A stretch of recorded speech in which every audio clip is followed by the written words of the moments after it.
Well, public pension funds facing a huge fiscal crisis. Our next guest says states are looking at $2 trillion in unfunded pensions, with another $1 trillion unfunded for retired public employees.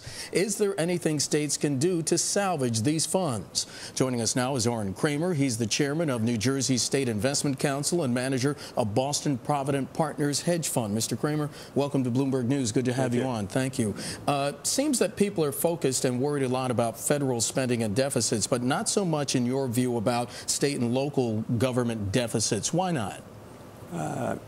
It's a good question. There are a number of entities, starting with the Obama administration, Congressional Budget Office, Brookings, Concord Coalition, et cetera.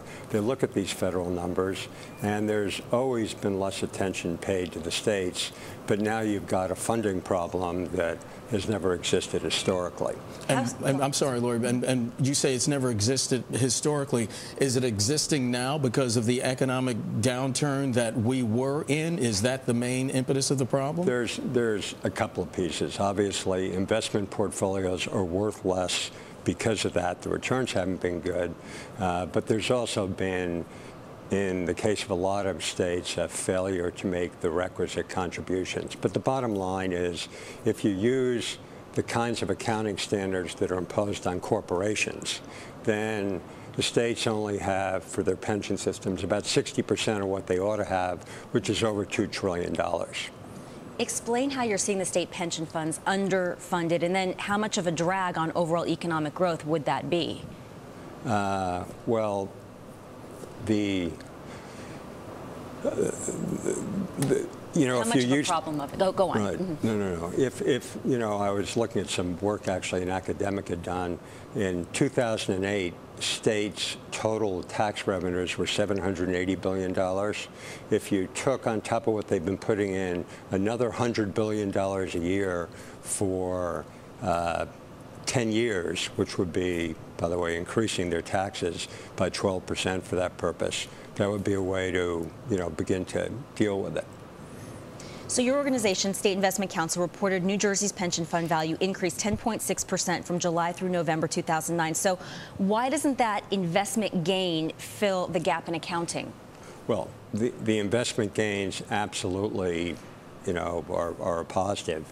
And the $2+ trillion number is based on estimated year-end 2009 market value. So it includes all the stock market gains of 2009. So is there any prospect investment gains alone will salvage the fund?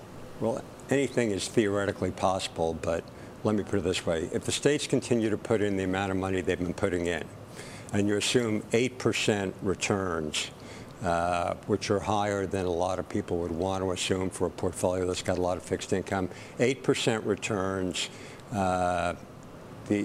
with the contributions they've been making. In the aggregate, the state funds run out of money in 2025. So what happens then? Well, I think actually whatever happens before 2025. I think over the next few years, people begin to understand the severity of the problem, and you get some difficult meetings about what services can state and local governments provide, and what are the benefits provided, and what are the taxes. What about the politics of all this? If states and localities started laying off employees, which of course, right, they find almost impossible to do, would that have an impact on these big pension liabilities? Well, it would obviously have an impact, but the largest cost is basically the benefits that are now paid into the system. Well, I'm sorry, the benefits that now are written into law, where in some states they're constitutionally guaranteed for people either who are retired or who are in the system. Mr. Kramer, any prospect that investment gains alone can salvage funds? I saw the work of an academic, and he said, well, if you had 10% a year returns, which nobody believes in for the total portfolio, if you had 10% a year returns, then you don't run out of money until 2030. Okay, so how much more aggressive do you think that you could be in investing?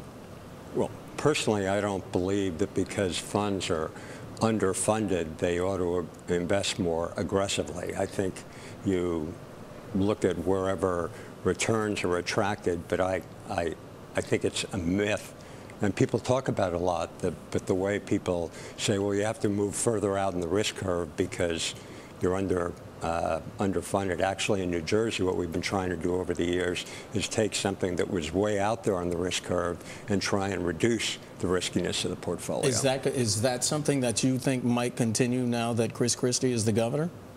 I'm trying not to ask you to get into his head, but politics being what it is.